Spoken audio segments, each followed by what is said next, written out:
No chat. Your clock is not off. I just took a while before I pressed start broadcast. How's everybody doing tonight? It's been way too long since me and Rob last collabed. And, with training camp and everything going on right now, and there's actually real things to kind of sink our teeth into, I figured I'd give Rob a ring, and he responded accordingly. So, Rob, how is everything going football-wise in your mind right now with the San Francisco 49ers? Football-wise, I'm feeling very good. And I do love that Charles Alt was in on the time, but you just had to know that we were going to start it at 49. I mean, when you're that close to 49 is the appropriate time to start at. So we had to have a conversation backstage until we got to that appropriate time. I'm feeling good about the training camp and progress so far, but there has been enough for me to title my last show on the channel that I did earlier today. Are you optimistic, or are you feeling a little nervous about some of the things that are happening? And I was pleased that it was a call-in show, and the vast majority of fans are optimistic about most things for the 49ers, even those areas where there are still some question marks.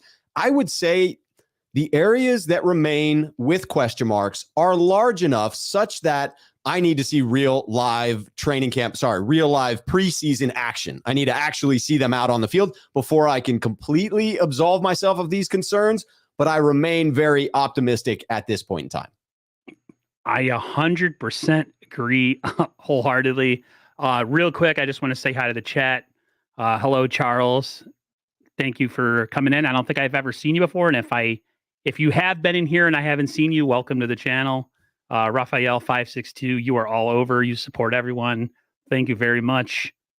Amin the Dream, how's it been? Man, I haven't talked to you in a long time. Hope your channel's doing well. Chris Royal, thank you so much for the 199 super chat. You're always super supportive on my videos and my live stream, so thank you very much. And Carcast, what's up, young man? How are you? Thanks for everybody for popping in. I'm going to get right to it because that's pretty much my first topic for you. It's something that I had a stream with Rohan and I felt one way, and then I sat and marinated on it for a day, looked at the Twitter stuff. I respect Jack 100%. So I am a little bit concerned about Trey Lance, to be honest with you. I'm not going to lie. Every other part of this team, I'm pretty good on pretty much every other part, but the camp struggles have me a little, I wouldn't say worried, but I have a serious pause when I think about it, because I'm like, okay, Jack showed me the stats. He showed us the stats from last year, and then he showed the stats from this year, and it's like, what's changed? Was it a second team defense he was going against? So I mean, like, what was the reasoning? And that's kind of where my biggest area really of concern is the quarterback position. All of us are super excited about Trey Lance. All of us are super supportive of Trey Lance, at least most of us. But I have to be honest, I made a little quick video last night where I pretty much said, I'm not going to lie, I've kind of changed my stance. How are you feeling about it? I will say that I'm trying to remain in a position. What I see on Twitter, which feels frustrating to me at times, is when I see people who are looking at evidence, very clearly examining it to find what evidence fits their own personal agenda, and then using the evidence that only fits the message they want to send, as opposed to looking at it in its totality and being somewhat neutral. And that's hard to do with a team that you love. I love the 49ers a hell of a lot, right? Their success or failure determines my happiness. Same. It's sad to admit that, but it is very true. On any given Sunday throughout the season, a win or a loss can really change my outlook on life in total. Like it pains me to admit how much I can depend on that win or that loss. So I come into this very much wanting Trey to be successful, believing that Trey will be successful, having high expectations for him. And those expectations are admittedly a little bit impacted by what we've seen going on. I'm not concerned about this season. I still believe this team is talented enough to win with a quarterback who isn't playing all that well. The run game, the special teams, and this defense could keep them in a lot of these games. I like the way in which, although it's a very tough schedule, I like the way in which it plays out. It allows us to at least come through at 500 through the first 8 games as I see it, although I am predicting the Niners at 500 going into the bye week. And then not much travel going through the latter half of the schedule. So I think Trey's going to have time to improve. But if you were hoping for Trey to come out and light the world on fire for his first full season starting, I think that this evidence that you've now been presented with has to give you pause. So to me, it depends on where you started on Trey Lance. I knew coming in that I was going to need to be patient. I feel like that patience is being tested right now, but it's still very much where I sort of expected it to be within that reasonable delta, that plus or minus of where I hoped Trey Lance might start the season versus where he actually has. But what I have to agree with you on is that when you look at the body of work to this point, it's difficult to say that he's going to come in and be super successful right away. It feels like there will be growing pains. Kyle had an interview. I forgot who was interviewing him. I don't know if it was a radio station. I don't know where. Anyways, he likened Trey Lance's lack of experience to Jimmy's lack of experience, just because Jimmy had only started, a handful of games or so and then got hurt. And then 2019, he said that the Niners defense and running game kind of carried him in the first part of the season. And then as the season progressed, he had some games where they actually depended on him, like the Saints game, the Rams game. I'm sure there's some other games there that I could would come to mind if I got a chance to look at 2019 again. But it's almost like him and Lynch are kind of expecting what we're getting right now, and it may be some of us, and I'm going to put myself in that place. Maybe even though we said that we were going to be patient and we were going to be understanding, still we're hoping that this guy would just come up and just be like you said, lighting the world on fire. And now that that's not kind of happening right now, we're kind of bummed a little bit. So yeah, I think part of the disappointment comes from my expectations. And then part of it comes from the fact that the scrutiny is so hard on this guy right now because he's expected to be like, second coming of Jesus, with the 49ers. So I do think it's fair to think that right now they're practicing those things that Trey Lance will naturally struggle at, right? That's what I would hope they're using training camp for. Get Trey focused on those things that he doesn't do all that well. When they get to the regular season, and I agree, I heard what Shanahan said. I believe that was in the podcast with Tim Kawakami of The Athletic. And he talked about, hey, early on in 2019, I felt like I had to sort of shelter Jimmy a little bit because I didn't know what he was going to be capable of. I wasn't sure how far he had come back from the knee injury. I just didn't know how much I could basically trust him in those scenarios. So I leaned on the run game. We leaned on the defense. Guess what? That took us undefeated for a little while, right? And then finally, Jimmy was asked to do some things, and he did on some of those games. I could see a very similar circumstance with Trey Lance, wherein Kyle Shanahan draws up game plans that identify what it is Trey is fantastic at, shines a spotlight on that. So I could still see a scenario where we're wowed by Trey Lance because of the skill set that is highlighted by Shanahan, even if it's not a complete game at that point. Even if defenses, if they're able to take away that one aspect, could really flummox Trey Lance, I still think that Shanahan will do a good job of drawing up those game plans to take advantage of the skill set. I remember the preseason of 2019, how bad Jimmy looked, where it looked like he was playing a little bit nervous with the knee. Yeah. And I remember we were like, we're screwed. Yeah. We're so screwed. And he wasn't doing well in training camp. I mean, he was doing okay in training camp, I guess. But it was the preseason game, I think, against the Denver Broncos, where he just looked like shell shock, like he didn't really want to be there, or he just, I don't know, the need, he didn't have confidence in it. He said he wasn't thinking about it, but you could tell he was. Yeah. So I'm kind of likening it to that. Chris Royal, thank you for the $4.99 super chat. He says, Ryan's here for years. Top 1 to 3 defense, relatively young offense at key positions. Lance will settle in. We got this, Aaron. Dude, see, this is the real me. This is the vacillating, positive, negative person that I am. I could be really positive, and then it doesn't take something very big to knock me back off. Right. I hate that about my personality, but that's just the God honest truth. I'm kind of like whichever way the wind blows sometimes. I get myself into a tizzy. But I am, I am pausing and watching some of these reports. I'm not going to lie. Yeah, I'm sure you were too. Although absolutely. you are always mostly, the glass half full guy, where I'm kind of like, I've been better. You have to admit, like this off season, I've been trying to be more positive. This is the Absolutely. first time where I've kind of, the negativity train's kind of taken me back down the rabbit hole of like questioning things. So, Yeah. and I'm like you, 49er games put me either in a really, really good mood, or I get so depressed. Like we've all talked about this at nauseum, the loss to the Chiefs. Oh, That took me a long time to get over. My yeah. brother was like, dude, enough. It's over. I'm like, yeah, but we were 7 minutes away. Like I don't even know if like have gotten over that one yet. Like that one led right into COVID and life just fell off the rails. And so like, I don't even know that I have really processed that one.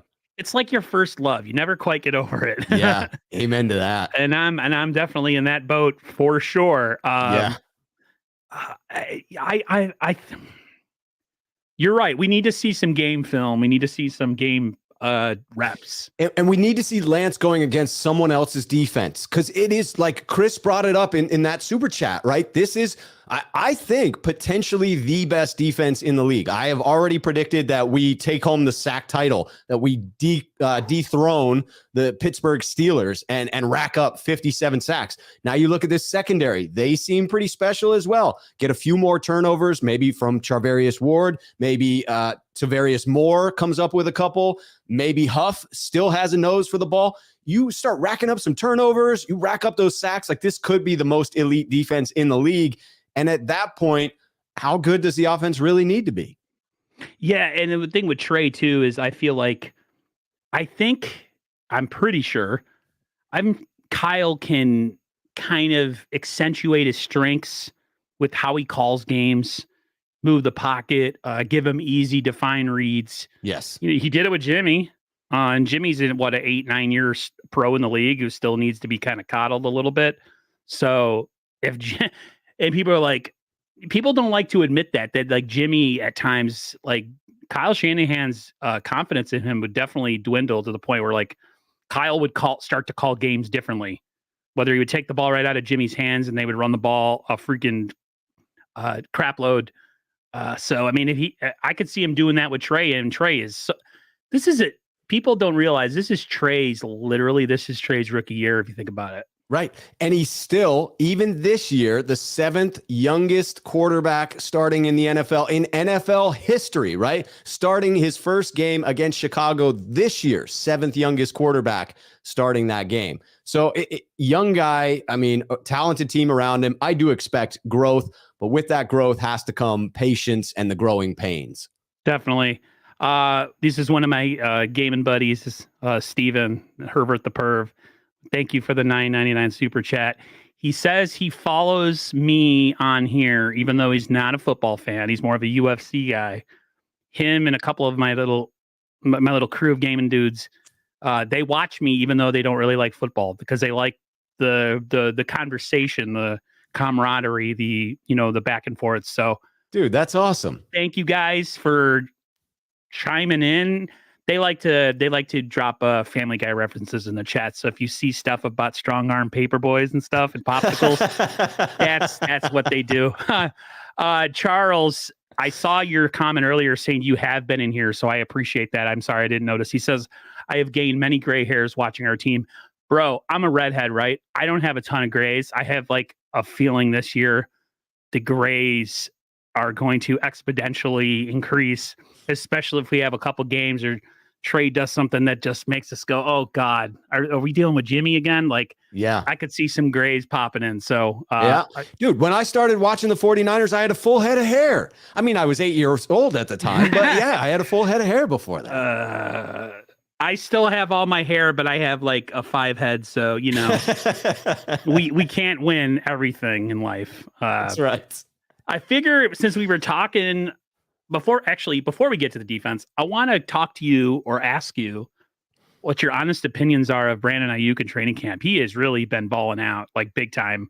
Yeah. He's been kind of the star of the show from what a lot of people who've been watching camp and following camp from your Jackhammers to Jason Apontes, everybody, even the big name guys, the Barrows, the Mayokos.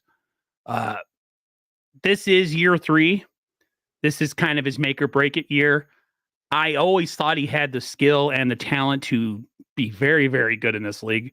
I just think he lacked a quarterback that would take the shots or take the opportunity to make throws that maybe aren't quite, digs and slants every, you know what I mean? Like the Niners offense has been so hamstrung and so, what's the word? Constricted with Jimmy that I feel like he's better on the outside and downfield than maybe a guy like Deebo Samuel, who seems to really work the underneath game well. What's your feeling on Brandon Ayuk? I'm wildly positive about Brandon Ayuk at this point in time. I think what we're seeing here is the maturation of this young gentleman coming into his own in the NFL, much like he came into his own at Arizona in college. And I do harken back to, this is my chance to sort of name drop. But when I was in Green Bay for that playoff game, I had the good fortune of having dinner with Brandon Ayuk's mom and a couple of 49er fans. And awesome. Yeah, and Grant. So it was all of us at dinner in Green Bay, just conversing, and got a lot of good stuff that, out of the feeling that it was off the record, never shared at that point in time. But in general, without giving any specifics, very much got the sense from Brandon's mother that, it took him some time at every level to get comfortable at the JC level, at JUCO, right? To become the star that he was there and basically own that campus, and then to work his way into Arizona, climb the ranks there as well.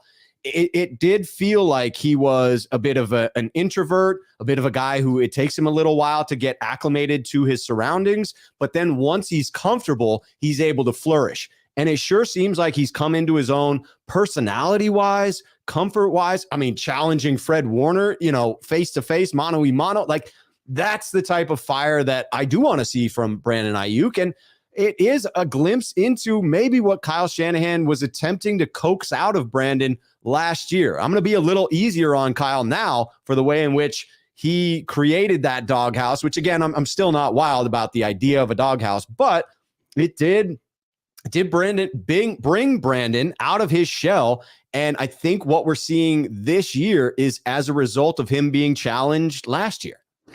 Yeah, I've definitely noticed that he's definitely not a super wordy, conversational guy in press conferences. Yeah. But the fact that he would stand toe to toe with a guy like Fred Warner, who to me is the leader of this team, at least defensively, maybe not play wise. I mean, that's Bosa. Bosa's the guy. But if you're talking about a team leader here, a captain, Fred Warner's the dude. And he just, he'd kind of had enough of the shenanigans, the slapping the ball out of the hands. And he was like, screw this. I'm going to square up on this dude. Yep. And I think a lot of people, you gain a little bit or a lot of bit of respect from a guy like, there it is. Like, it's like the moment where you finally see like that player that's been kind of wrapped underneath all this, like kind of uncomfortable anxiety, maybe because he's not openly, he's an introvert, like you said. Yeah. And I feel like his real personality is starting to kind of creep through. And it does take some people a while. I'm telling you right now, man, between him, Kittle, and Deebo, that is a fantastic, if staying healthy, as good of a trio of playmakers in the NFL as you can have.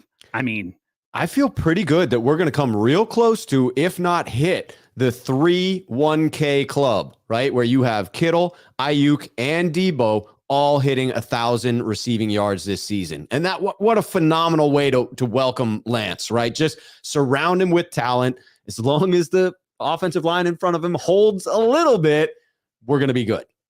Definitely. I want to say again to my buddy Charles Drake, a.k.a.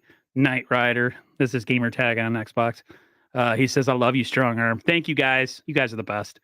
And Steven Herbert, he says, you're right. I don't like football.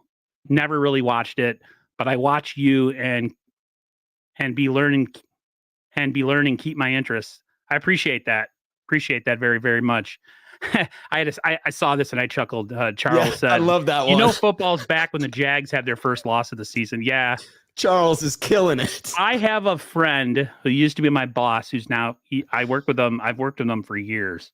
He's a huge Jags fan, and he's always crapping on me about Trey Lance and Jimmy. I'm like, dude, you like the Jags, bro. And his brother is even worse. His brother likes the Jets. Oof. I'm like, you guys can't come at me, dude. First of all, we got 5 rings, okay? Yeah. Y'all got, the Jets got like 1, but it was like 60 years ago, so it doesn't really count. But yeah, there's definitely a healthy back and forth of like which team's going to be better this year. And I'm like, bro, the Jags don't have a freaking prayer in hell to be a good team. I don't know, man. I just don't see it. Jags and a Jets fans, like they are living in glass houses. They need not throw stones. Right. Definitely. Frank Tom Ocean says, smash the likes, guys. Very, very much approve of that message. Javarius Ward and Ayuk are balling. Definitely join us later, Aaron. I might jump online with you guys after. We'll see. And then he says, go 49ers, back to the path of Titans. I go, what? I don't know. You guys got me all confused. But and Charles knows that I can't stand the Chiefs. He says, love you, Aaron. How about those Kansas City Chiefs? I hate you so much. Speaking of that defense, they've been the story of camp. Just their dominance. They're all over their sticky coverage. Yeah. It's hard for me with camp sometimes to really get a sense of like what's what, because you are going against the same people every single day. Sure. But at the same time, I look at this team and I look at its depth and I look at how quality we are at depth across different positions. And I say to myself, and this is always my biggest thing, if we can stay healthy, man, like we could be a top 5, top 3 defense for sure. Yeah. And I would love to see us get more turnovers. That's kind of been my biggest bugaboo with this squad, is that we get the sacks, we get the pressures, but we don't really turn the ball over. How are you feeling? Actually, I already know how you're feeling. You're feeling good about the defense.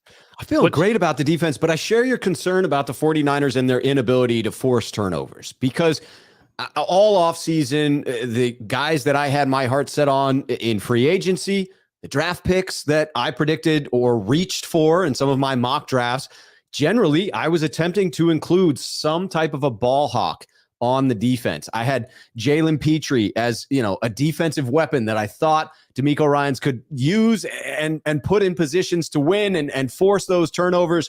And we haven't seen any real significant improvement there. But it does seem that with this ferocious pass rush and Charvarius Ward getting a chance to now be a full-time number 1 cornerback, maybe he can rack up a few turnovers. And it seems as if Huff has a nose for the ball and is, in my mind, the clear favorite at the strong safety position.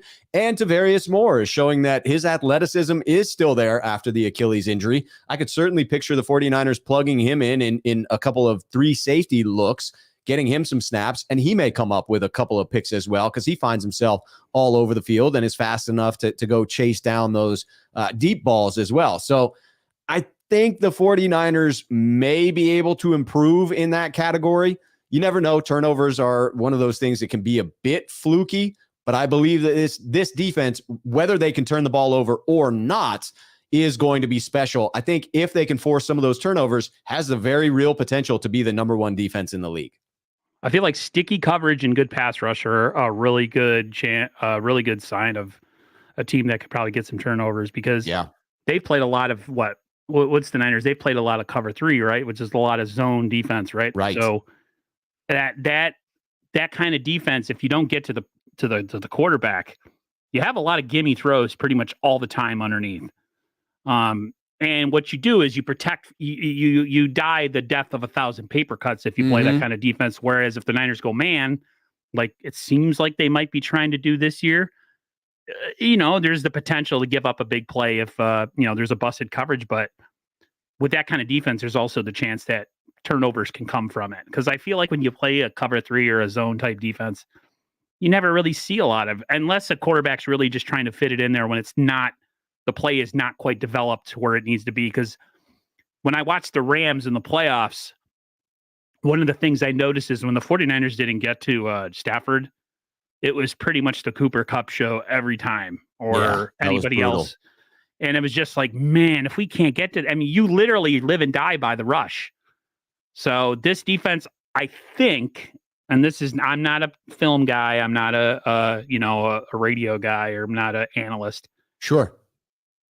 Sticky coverage and pass rush seem to give me the feeling that they might, for the first time, maybe in a long time, get some turnovers. I would love to see at least one corner get 5 to 8 interceptions, at least one of them. If that's Charvarius Ward, I'd love to see E-Man get his hand on a couple. I love Jimmy Ward, man. He's one of my favorite players on this team.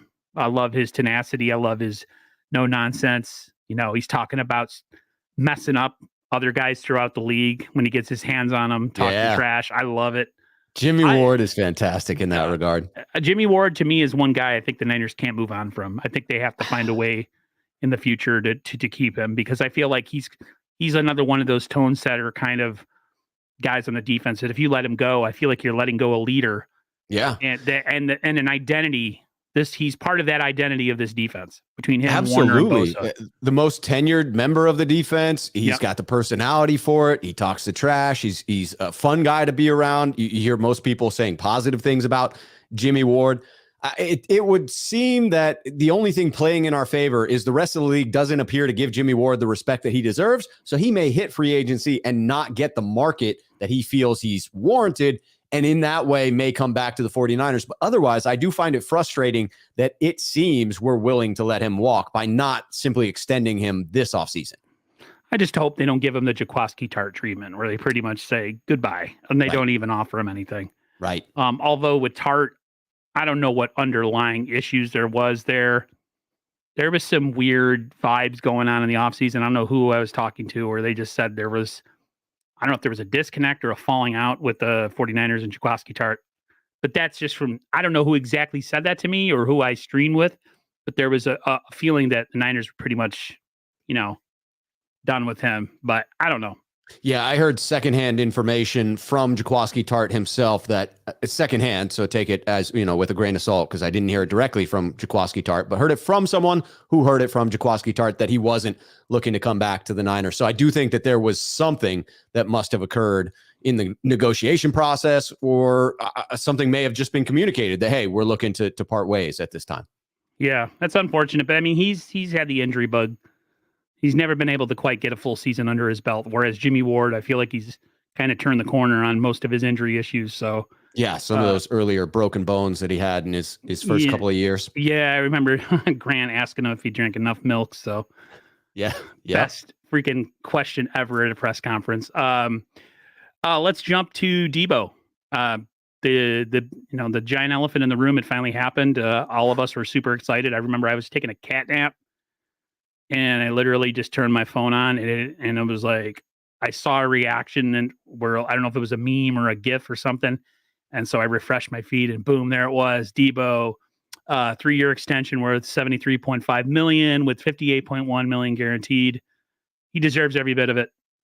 Personally, I know people say he's 1-year wonder, but he's been a good player since he's been on this team. It just last year was kind of kind of like with Ayuk this year, it just all came together. So what was your initial reaction of Debo getting re-signed? Was it elation, relief? I think mainly relief, because at this point I viewed it as it was going to happen. I saw it as a basic certainty. I would have been really shocked if the 49ers had needed to back off of making a deal happen, or a late trade, or anything that would have prevented Debo from getting the big bag this offseason. Would have been a complete shocker to me, because I thought the 49ers tipped their hand when they didn't trade him at the draft, right? If you were going to move Debo, it would have been for draft compensation this year. When the Niners didn't do that, it signified to me they were willing to come to the table, willing to negotiate with Debo's camp, and probably knew they would need to give out some of the highest guarantees. I'm fascinated by the deal in its entirety. The idea that it's a 3-year deal and not a 5-year deal. I would anticipate that would be something Debo's camp had wanted so that he can test free agency when he turns 29, because, with 1 year left on this deal, he'll be 29. He can then negotiate that last big contract that he gets before he hits that magic number where it seems like in the NFL, they just aren't willing to give out big contracts to guys on that north side of 30. So it sets him up pretty well for that. It protects the 49ers in that it's not a 5-year deal that would have significant dead money at the end. It does firmly entrench Deebo Samuel on this team, I believe, for the next 3 years, barring some type of a scenario where, someone comes along and tries to trade for him, something along those lines. But I was very pleased that it got done. Felt like it was one more distraction that we could remove from the offseason, the only big remaining one being Jimmy Garoppolo. First of all, my deal froze over here, so I missed part of what you were saying. I just want to know if I'm moving, if I'm here. You're good. You're good. Okay. Yeah, that and the Jimmy thing have been the two things that have kind of been a pain on my rear end this offseason. Just kind of tired of it all. You know what I mean? Yes. Like you turn on the news every day, nothing's happening, and it's just like you get these reporters who pretty much, they have nothing new to report, so they make up stuff. Jimmy's or Debo, when they asked about the whole issue with being a wide back, he scoffed at it. I think more or less that just had to do with money, and they compensated him for it, and now he's cool with it. If you're at a job and you're asked to do more than what your job is entailed, you should be compensated for that with your paycheck. So yes, I think that was pretty much the biggest thing. Pay me, and I'll do whatever you want. Right. And I don't think that's unfair. I think in any line of work, you want extra from someone's work that they do normally, then you gotta pay them. So I'm totally fine. I saw some person on Twitter who was like, "Oh, he's such a cancer. He needs to go." I'm like, listen, man, it's contract negotiations, the scrubbing of the Instagram. That's just all part of it. The modern athlete, man. I didn't take it anything more than what that was. It's just part of how things are now. And some of us are so old school, we get a little bit caught up in the way things used to be. And it's just not like that anymore. I think that's an astute observation, is that times are changing. I did feel that even acknowledging times are changing and that social media is a tool for athletes to use, I thought Debo went a little further with it than maybe he should have, if the intention was to come back, because the message that I think most 49er fans got, I know the message that I got out of it, is that he really, if not being paid the most in the league, didn't want to return to San Francisco. And so I am left with a little bit of, not feeling great, knowing that one of my favorite players on the team, if he had his druthers, would probably play somewhere else. I try not to take offense to it because I understand there's a lot of different factors that go into that. I mean, certainly the taxes that he has to pay on his California game checks would go into that. The area that he needs to reside in for some portion of the season. I mean, even if it were in San Francisco and not down in Santa Clara, I get the sense that Debo's more of a Southern kind of a personality, not so much a Bay Area type.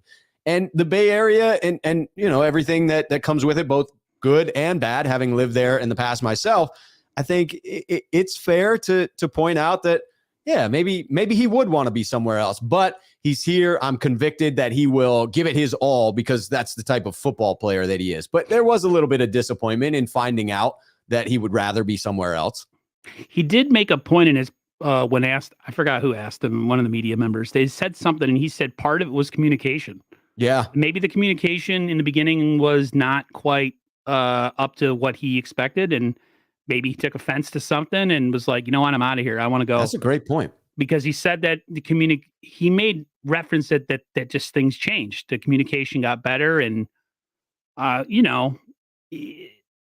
it's negotiations are negotiations for a reason. And a lot of players play places that they rather not, right? But they rather maybe play closer to home. But that's sports in general. I think most athletes, if you ask them, would love to play in the place that they grew up. But that's just not the way that it is, because you go where you're drafted. Yes. I got to get rid of this bot real quick. I had the same bot show up in my stream just a couple hours ago. They're very persistent. An error has occurred. Awesome. I can't even delete it. Put Right? user in timeout. Is that better? Yeah, that's what I have to end up doing is I get that error message and then have to put them in timeout. That's enough for them to go away. Hey. So yeah, like I said, most athletes go places where they don't want to go. That's just part of the way that it is. Sometimes you have to get a job. I'd like to get Devontae Adams back to his home state, but he's now in Las Vegas. Yeah, and how many times do you get a job where you have to go out of state to work, but the pay is exponentially more than what you got where you are? What do you do? Do you just stay home and be poor, or do you go and follow the money?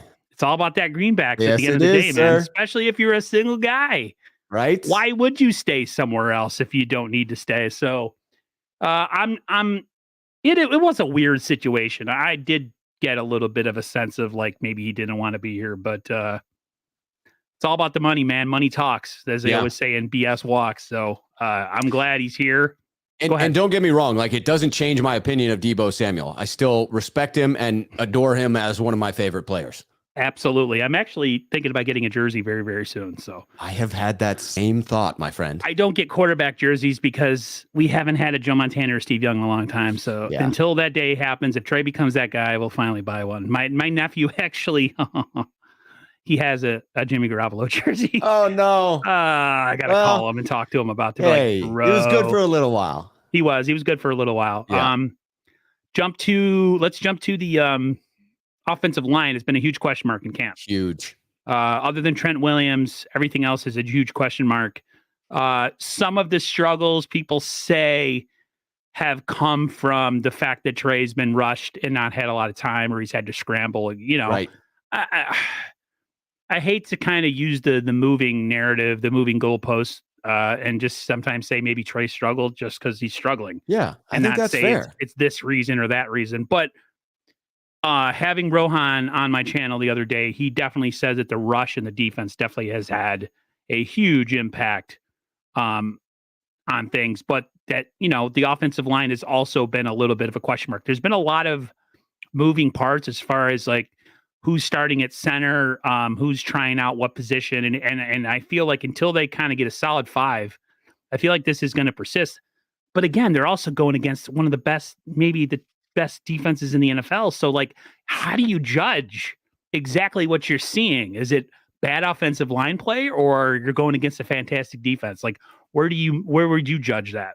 Right. I think you have to ask that question first and foremost. It's essential that you look at the complete picture. And that's something I really enjoy about Rohan's coverage, is that he tends to add that context that is needed when providing the information, because the defense is not allowed to sack Trey, right? But they do get in his face as they win their rushes, right? There is pressure coming at Trey. So to think that wouldn't impact his throw seems off to me. And the same is true for the offensive line. As you're attempting to evaluate how good an offensive line could be, you have to evaluate just how good the defensive line is that they're going against. Because if it's an elite defensive line, the logic would say that offensive line is going to look worse as a result.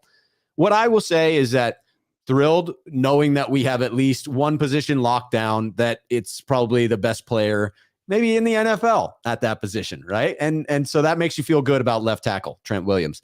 I'm thrilled that Mike McGlinchey appears to be on track to be back at that right tackle spot, because I feel very good about the rest of our depth at offensive line. And from that depth, I think we'll be able to cobble together a starting 5 that is very serviceable, if not good, if not better than good. But the problem I have is, how long is it going to take us to find that starting 5? So I agree with your take on that the most important thing is figuring out who are your starters going to be, and then allowing them to have the vast majority of the first team reps going forward. Because I think offensive line is one of those unique position groups where it's not about how good each individual is. It's about how good they play together as a unit. And typically that takes reps together as a unit. And if you're balancing, first team reps to Brendel, first team reps to Brunskill, now it looks like they're trying to get in some first team competition at right guard, that the people they brought in today were to free up McKivitz and Jalen Moore to compete at the right guard spot with Spencer Burford. So now again, you're splitting those reps, and that just means it's less time for whomever the starting five is going to be to play together as one unit. So I feel good about the offensive line in that I love our two tackles. And within the depth that we have, I think we will be okay in the interior O-line. But it's going to remain a question mark for me, going to remain something that I'm very on the edge of my seat about until it's clear who the frickin' starting five are. If you're going to be fair with Trey's evaluation, you have to evaluate the offensive line. You have to. You can't be like, oh, well, Jimmy would. Listen, Jimmy had issues with the offensive line too. Sure. I am not a huge Daniel Brunskill fan. Never really have been. But he just finds a way to keep around this team. I don't know what. He does. If he's got information on somebody, like what exactly is the reason that Brunskill's still here? He's blackmailing John Lynch. He's got pictures. I don't know what it is. But yeah, I mean, like you have to be fair in your evaluation, just like you got to be fair with the evaluation of guys dropping passes, somebody running the wrong route. It all has to be fair. But this offensive line gives me tons of pause because I want to see Trey be able to go through his progressions. I want to see Trey to be able to, read the defense. And if he's constantly under duress, I don't think you're going to get the full. You're not going to get the full picture with him. You're not going to know exactly what he is because he's always going to be rushed. Now if he's in a good pocket and he makes mistakes and he's inaccurate, that's one thing. But if he's constantly running for his life, I don't care how mobile you are, you're going to get hit. You're going to get sacked. Yeah. Russell Wilson gets sacked. Kyler Murray gets sacked. And Trey is not necessarily he's not a running quarterback. He's more of a scrambler. Right. So he'll get out, he'll move, but he's not gutting people like a Lamar Jackson, who is just an incredible threat to run the football almost every play. Trey's not that guy. Trey, if anything, a lot of people say he looks a little bit nervous when he's running, almost running laterally instead of being more decisive and going upfield. I don't know if he's afraid to get hurt, if he feels like if he runs, he's not doing the play that Kyle has written up and he, maybe he's going to get, yelled at for it because, a lot of times when you're going against defenses in practice, defenses have the responsibility to go against the play that the coach is calling. And if a quarterback's running, that kind of like the defense wants to go against the play that they're supposed to be going against. Mm-hmm. And the running is not part of that equation. So to me with Trey, it's just more or less, or to me with this offensive line, it's just find who your starting five are. It takes sometimes a season or 2 seasons to have the same group come back where you're like, okay, this is a cohesive unit. I mean, hell, Tom Brady's lost some offensive linemen in training camp. And what they say, he's not playing the preseason game or the preseason opener. Like, you're not going to put Tom Brady behind a chintzy offensive line. No, sir. Your season rides and dies with Tom Brady. Tom Brady, you're in the NFC Championship game. No Tom Brady, you're picking in the top 10 in the NFL draft. I'm sorry. Yeah. That's a really good team, but that man is a great backup quarterback situation. No, that man's worth his weight in gold. And Kyle Trask or Blaine Gabbert stepping in, I don't think you want that. Yeah, I'm just that's the good thing. We still have about 3.5 weeks or whatever, how much time we have till the season starts. Yeah. We have a little time still. The other piece that I'd be worried about if you're constantly getting pressure up the middle is Trey obviously does have the wheels to elude that pressure and get out of the pocket. But what sort of habits are you then forming in a player that you're hoping will be a pocket passer primarily? So to me, it's important that he doesn't get rattled. You don't want David Carr syndrome where he's shell-shocked because he's taken so much pressure straight up the middle, past the center, past the guards, right into his face immediately. And you certainly don't want the Andrew Luck syndrome wherein you can't protect him and eventually the injuries pile up. So it would appear to me that if offensive line is not set, then the Niners do need to make some type of moves to get it to an acceptable level, because once you've cleared Jimmy's money from the books, it would be unacceptable to me to go into the season with $27 million in cap space, but an underperforming interior O-line. That would feel completely backwards to me. Yeah, and I would not be totally against if they did make a move on somebody maybe towards the end of camp or they had to make a move. I mean, would you rather have them not and just sit on, like, people think like it's if they make a move that like to see that they made a mistake and now they're they're having to cover their tracks. I'd rather them cover their tracks and bring in somebody than not do anything because of the fear of public perception, and then get your quarterback killed. And then you're starting freaking, whatever his name is. His name is escaping me. The backup quarterback. No, the backup quarterback. Oh, Nate Sudfeld. Goodness gracious. You don't want to start Nate Sudfeld. You don't want Nate Sudfeld or Brock Purdy being your quarterback. So you do not. To me, to your hypothetical there of like, hey, the O-line is trash, and then they go out and get someone, and people are like, oh, this is the admission that the O-line is trash. No, that is actually taking in new information and doing the right thing. So I'm with you 100% that like in that hypothetical, what you're saying is the line is bad. I definitely want them to take that new information and be like, you know what? We thought we were good at interior O-line. We're not. So we're going to go ahead and rectify that. We're going to go out and problem solve. Yeah. So screw public perception. If you think you need to make a move, just go get a guy. I don't know who it is. A lot of people are saying Treader. I heard Treader had some issues last year. He only played in games. He didn't practice. Yeah. Don't know if I want to make a move on a guy that has those kind of issues. No, especially from a must do type of a situation, right? Like a season ending injury, and you have to bring in. I'm trying to keep our timing for this stream in mind as we move along. Speaking of the interior offense and defensive lines, we're talking about the nitty gritty stuff. The D-line injuries, we got Eric Armstead out for a couple weeks with an injury. We have Hassan Ridgeway out also, and then of course the season-ending injury to Maurice Hurst. Any concern with you with the D line depth, or you think the Maurice Hurst thing is an anomaly and all those other guys will be fine? I certainly hope that the other guys will be fine. You almost, with that type of an injury like the one to Eric Armstead happening in the preseason, you almost say to yourself, sort of like a breath of fresh air, a sigh of relief, because it's like, okay, it's not serious. It's going to hold him out of preseason. And that means he's not going to get injured at some other point in preseason. So it sort of becomes a net positive. I don't think Eric Armstead needs the reps in order to become some more complete player. I believe he is a stud on this defensive line. And so that doesn't concern me as much. The loss of Maurice Hurst in and of itself does not terrify me because of the fact that, he's a depth piece, didn't really think he was going to be a huge contributor on this defense, statistically speaking, but he is a depth piece. And so where it brings up concern for me is, will this be the only substantial injury that we sustain along the defensive line? And if it's not, then are we thin? Because we do not have a large number of 300-pounders along the defensive line. We have more edge pieces, certainly, but it gets to a point where you go from feeling like we had too many players to actually make the 53-man roster, that you would either have to cut someone who would get swooped up by another team, or try and find some trade partner to send off one of these lower level defensive tackles or edge rushers for some late draft pick compensation.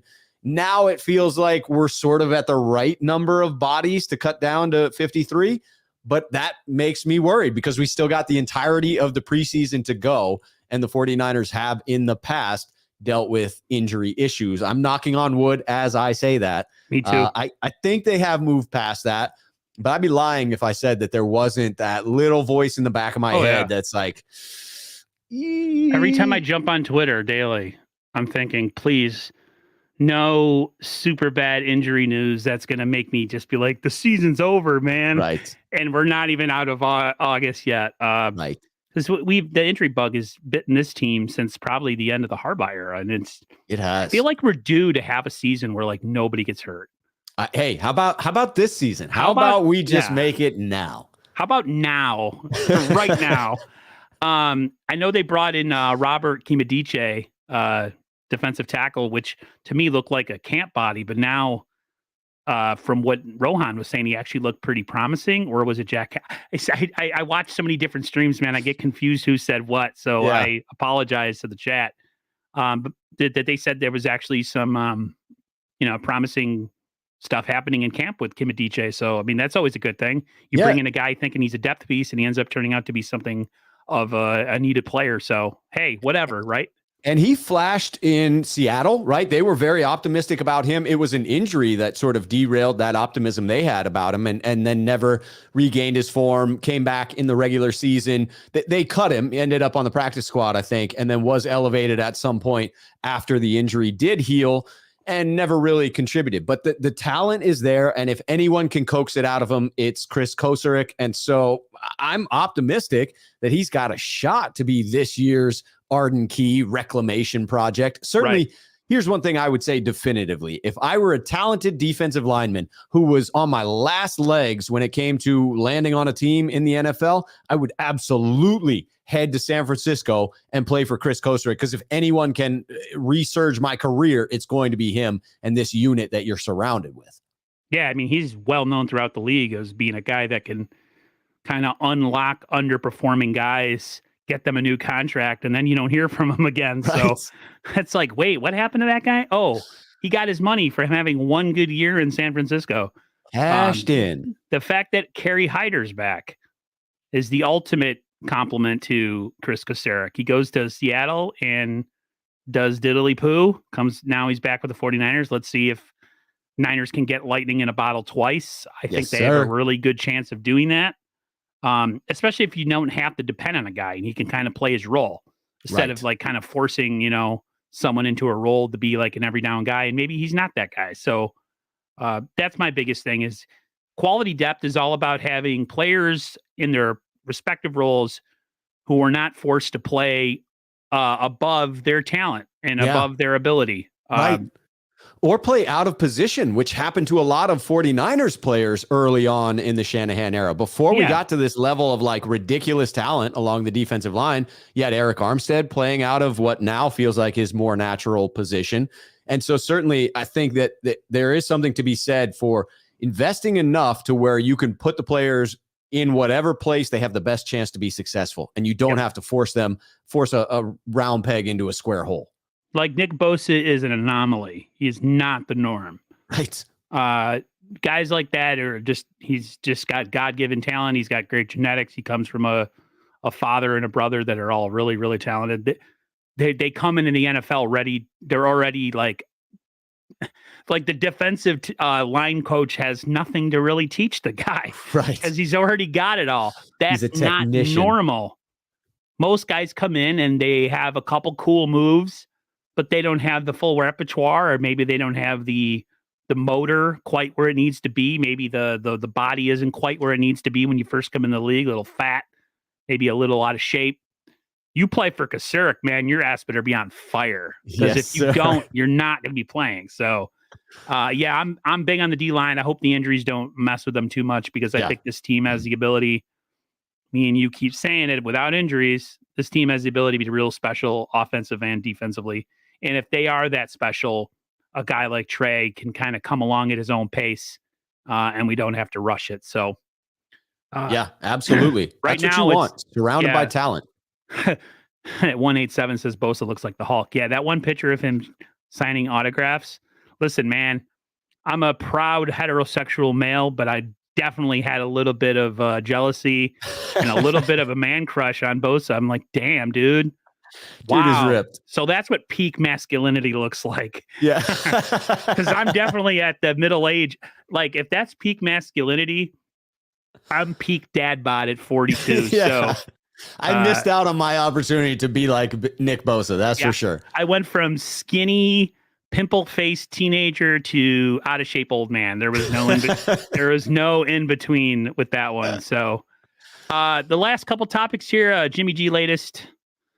More of the same. We've been me and you have been talking about this since the end of the season. It's really, I do a stream with Beto, Niner Sickness, nice. 49er Minded, and No Border Sports, Crypto Ryan, and every time we talk about Jimmy Garoppolo, Niner Sickness pretty much falls asleep in the chat. He cannot stand the guy whatsoever.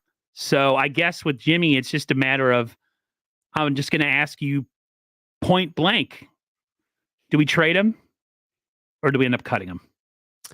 So I have been on the trade train for a long time, and I'm going to stay there until I have definitive evidence to take me off of there. What I will say, though, is while I still believe the odds are Jimmy gets traded, the trade compensation, barring some type of injury to a starting caliber quarterback, is down significantly, right? I mean, we missed that window where we could have gotten good compensation for Jimmy Garoppolo.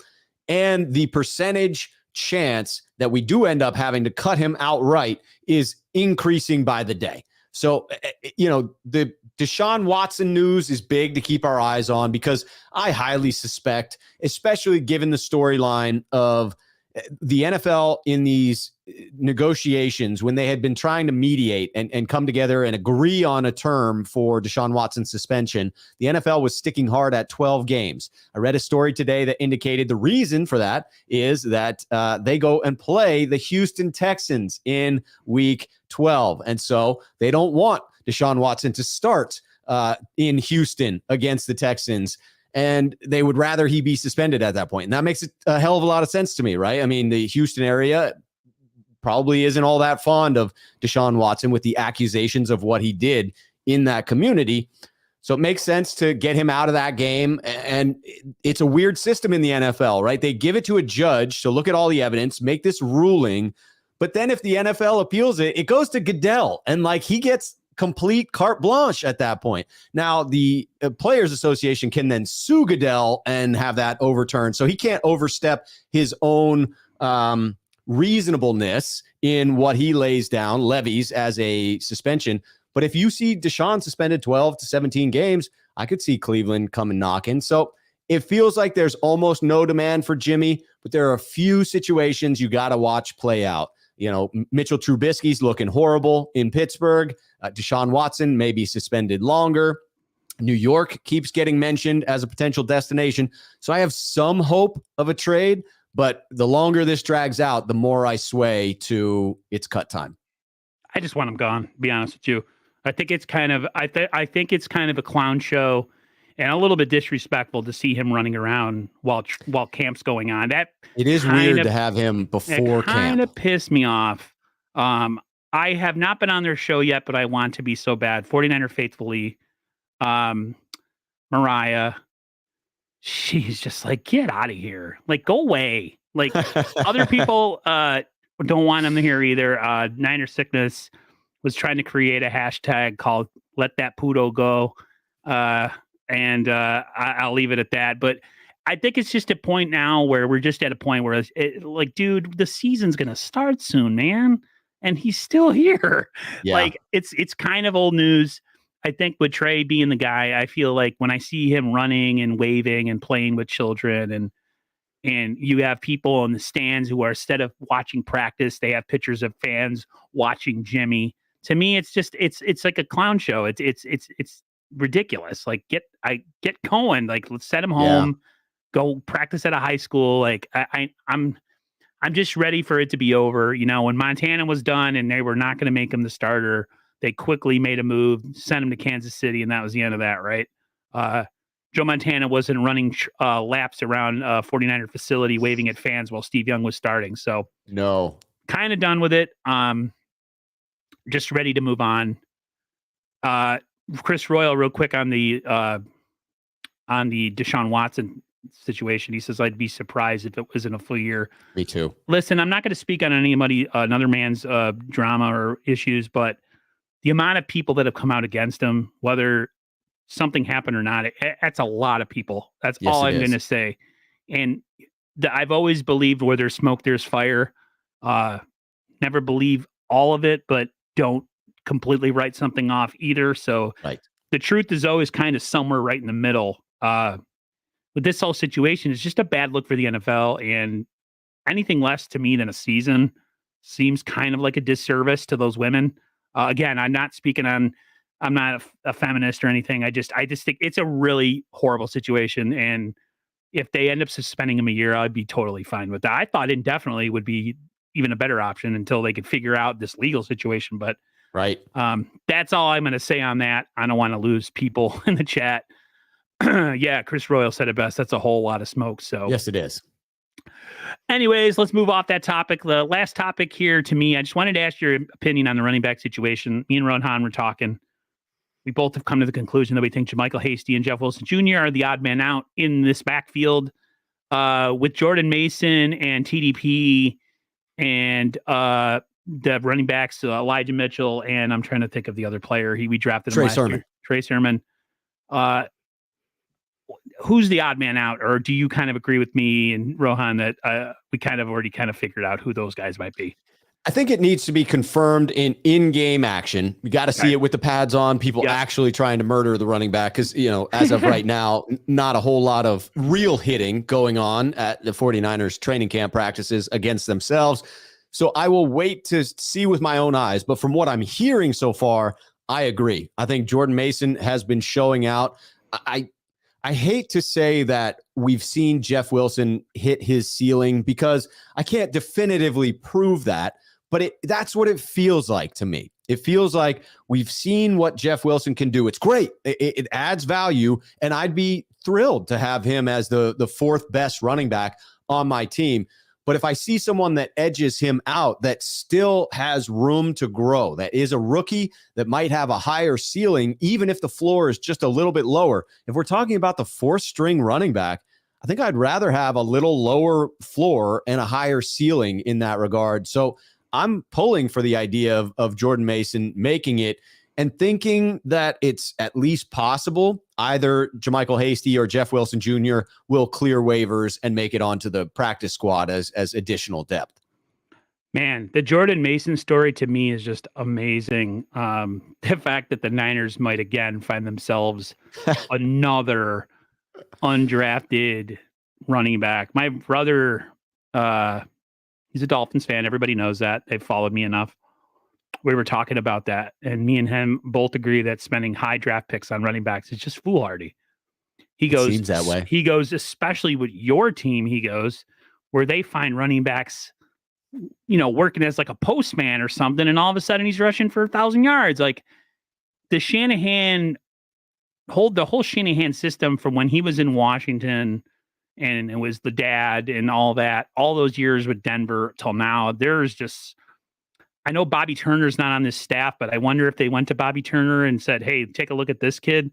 Because this kind of has Bobby Turner written all over it personally to me. Yeah. So maybe he's not at the building, but I mean, Zoom and all these type of things do exist. Yeah. So he could be recovering and they could be sending him stuff and he could be sending stuff back.